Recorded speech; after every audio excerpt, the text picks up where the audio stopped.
میں صرف ایک بات کہنا چاہوں گا جو آپ کے کنکلوژن میں بھی لکھا ہے، ہندوستان کا مسلمان مسلمان بن جائے یہ ملک کی تقدیر بدل جائے گی۔ ذرا اپنے اندر کی شدت کو جگائیے بھائی۔ مجھے ایک بات سمجھ میں آئی ہے جتنا میں نے اسلام کے بارے میں پڑھا ہے کہ ڈرا ہوا آدمی مسلمان نہیں ہو سکتا، کیونکہ جہاں ڈر ہے وہاں اسلام نہیں ہے، جہاں اسلام ہے وہاں ڈر نہیں۔ جیسے جہاں اندھیرا ہوتا ہے وہاں روشنی ہوتی ہے، جہاں روشنی ہوتی ہے وہاں اندھیرا نہیں ہوتا۔ ایک حدیث مجھے ہمارے دوست محمود مدنی صاحب نے لکھوائی تھی جو میرے کمپیوٹر پہ ہے، انصر اخاک ظالمن او مظلوما، مدد کر، اپنے بھائی کی مدد کر، مظلوم ہو تو مدد کر، ظالم ہو تو مدد کر۔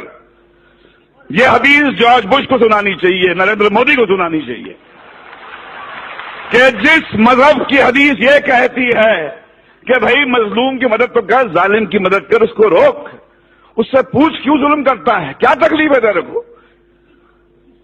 بھائی بولا ہے ظالم کو۔ اب ایسے مذہب میں ٹالرنس نہیں ہے تو اور کیا ہے؟ مگر سمسیا کچھ اور ہے۔ آپ اندھوں کے ملک میں، اندھوں کی دنیا میں آئینہ بیچنے نکلے ہیں۔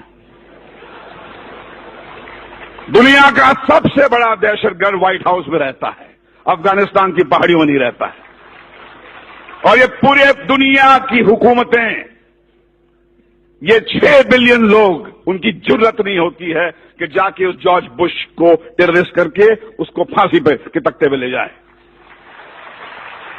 میں اوسامہ بن لادن کے خون کے کھیل کو نہیں معاف کروں گا، بشرطے آپ جارج بش کو بھی اسی طرح ٹریٹ کریں۔ ایک طرفہ بات نہیں ہو سکتی ہے۔ اسٹیٹ ٹیررزم کا آپ کنڈون کریں گے اور ان کو کہیں گے ٹیررسٹ۔ جیسے کسی نے فرمایا تھا مولانا بریہ والی صاحب نے کہ بھیا کہ آپ نے بام بلاسٹ کے جو ایکیوز کو تو ٹیلی ویژن پہ چیخ چیخ کے اناؤنس کر دیا کہ ہاں یہ صاحب ان کو یہ سزا دی گئی ہے، مگر بابری مسجد جب شہید ہوئی اس کے بعد میں 1000 لوگ تو یہاں مرے تھے، ان کا کیا؟ کون دے گا ان کو سزا؟ کہاں جا کے گڑ گڑائیں، کس سے بھیک مانگیں؟ آج تو ہماری یہاں پر سرکار این سی پی اور کانگریس کی ہے۔ کیا ہوا شری کرشن کمیشن رپورٹ کا؟ جو سماج انصاف نہیں دے سکتا وہ ٹیررزم سے مکت نہیں ہو سکتا۔ اگر آپ کو ٹیررزم سے مکت ہونا ہے تو انصاف دینا پڑے گا آپ کو، اور اگر آپ نے اپنے پولیس اسٹیشنز کو ٹارچر چیمبرز بنا دیا، وہاں پر معصوم کو لے جا کے مارو گے، پیٹو گے، ذلیل کرو گے تو ٹیررزم بڑھے گا۔ ہمیں ایک ہی بات کرنی چاہیے، وہ یہ ہے کہ ہمارے اندر وہ جرت ہونی چاہیے۔ حدیث آپ کی ہے، رسول اللہ نے فرمایا تھا کہ سب سے بڑا جہاد کیا ہے؟ ظالم بادشاہ کو اپنا صحیح چہرہ دکھانا۔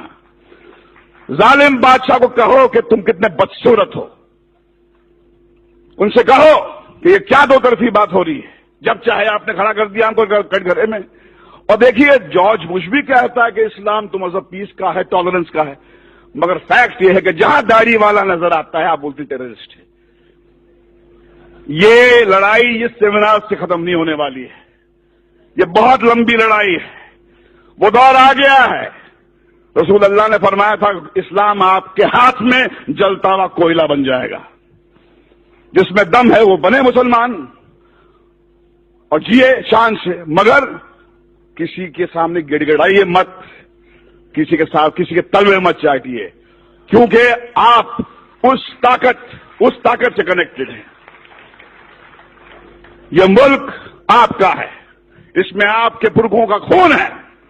جو آپ کو کہتا ہے، آپ کو نیچا دکھاتا ہے، اس کو بولو باہر نکل یہاں سے، یہ آپ کا ملک ہے، یہ ہمارے آپ کا ملک ہے، اس کو ہم ٹھیک کریں گے۔ اسلاموفوبیا ہندوستان کو شوبھا نہیں دیتا، یہ ویسے میکڈونلڈ لانے والے، کوکا کولا لانے والے لوگوں کا ہو کہ اسلاموفوبیا ویسٹ میں رکھیں۔ ہندوستان جو ہے ایسا ملک ہے، میں اپنے داڑھی والے بھائیوں کے ساتھ محفوظ محسوس کرتا ہوں، ڈرتا نہیں ہوں میں۔ جب میں مسلمان بھائی کے ساتھ میں ہوتا ہوں مجھے لگتا ہے کہ یہ بچائے گا مجھے۔ چلیے مل کر آج قسم کھائیں کہ ہندوستان کے مسلمان میں وہ جذبہ جگائے جو اسلام ہے، یہ اسلام آپ کی جاگیر ہے، میری جاگیر ہے۔ ڈرا ہوا آدمی میرے بھائی مسلمان نہیں ہو سکتا ہے، اور جہاں ڈر ہے وہاں اسلام نہیں ہے، اور جہاں اسلام ہے وہاں ڈر نہیں ہے۔ اللہ حافظ۔